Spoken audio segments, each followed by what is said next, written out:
ಶ್ರೀ ಗುರುಭ್ಯೋ ನಮಃ. ಪ್ರಮಾಣ ಲಕ್ಷಣದಲ್ಲಿ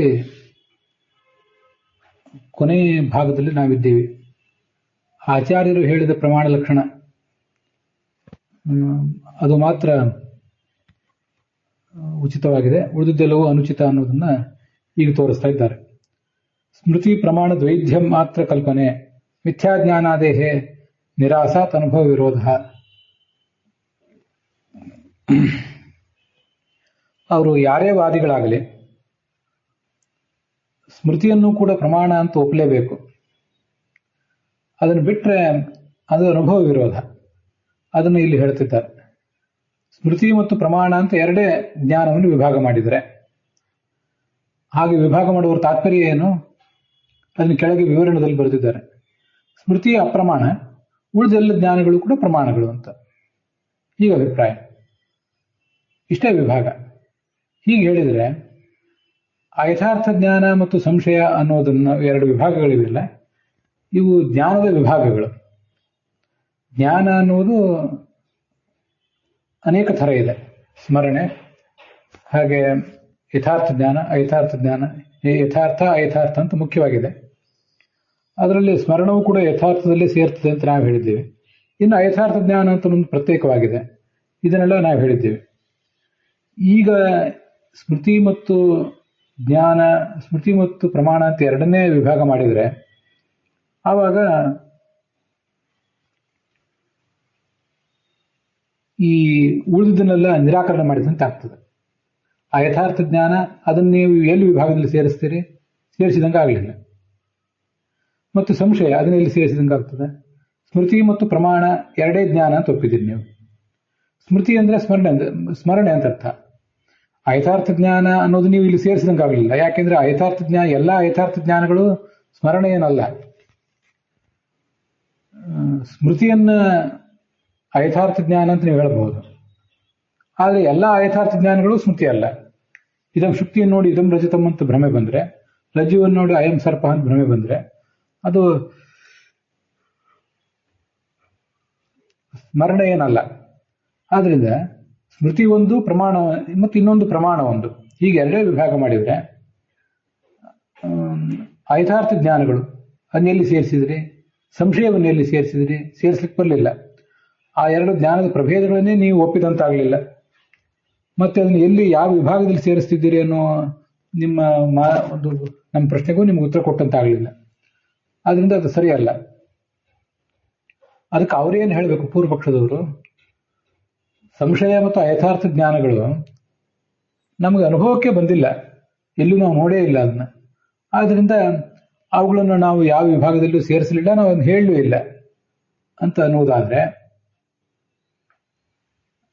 ಇದು ನಿಮಗೆ ತಿರುಗುಬಾಣ ಆಗ್ತದೆ. ಯಾಕೆಂದ್ರೆ ಯಥಾರ್ಥ ಜ್ಞಾನ ಹಾಗೆ ಸ್ಮೃತಿ ಇವೆರಡು ಜ್ಞಾನದ ಪ್ರಭೇದಗಳು ಕೂಡ ಅನುಭವಕ್ಕೆ ಬಂದಿಲ್ಲ ಅಂತ ಯಾರಾದರೂ ಹೇಳಿದ್ರೆ ಏನು ಉತ್ತರ ಹೇಳ್ತೀರಿ?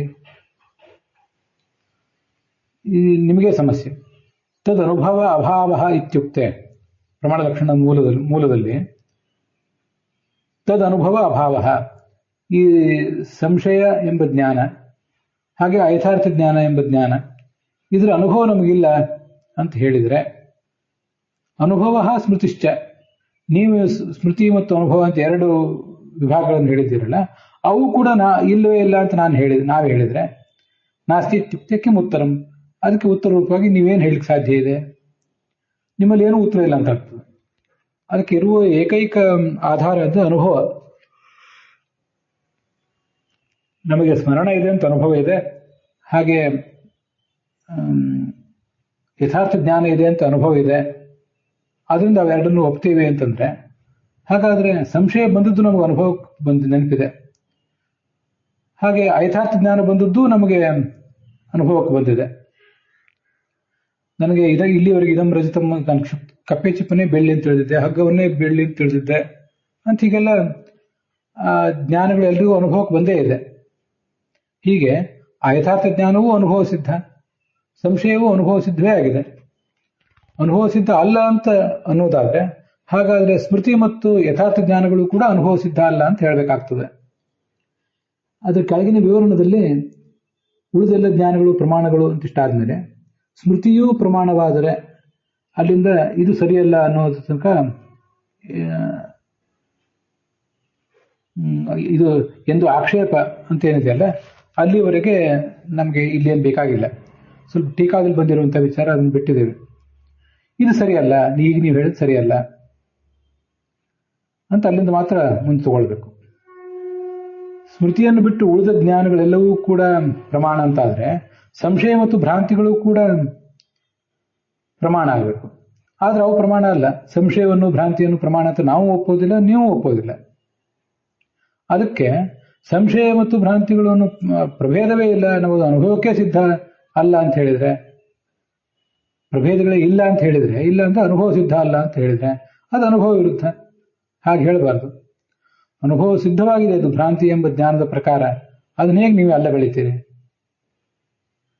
ಅದನ್ನು ಅಲ್ಲಗಳೆಯುವುದಾದ್ರೆ ಸ್ಮರಣೆ ಮತ್ತು ಜ್ಞಾನದ ಪ್ರಭೇದವನ್ನು ಕೂಡ ನೀವು, ಸ್ಮರಣೆ ಎಂಬ ಜ್ಞಾನದ ಪ್ರಭೇದ, ಹಾಗೆ ಯಥಾರ್ಥ ಜ್ಞಾನ ಎಂಬ ಅನುಭವದ ಪ್ರಭೇದ, ಅದನ್ನು ಕೂಡ ಅಲ್ಲಗಳೆಯಬೇಕಾಗ್ತದೆ.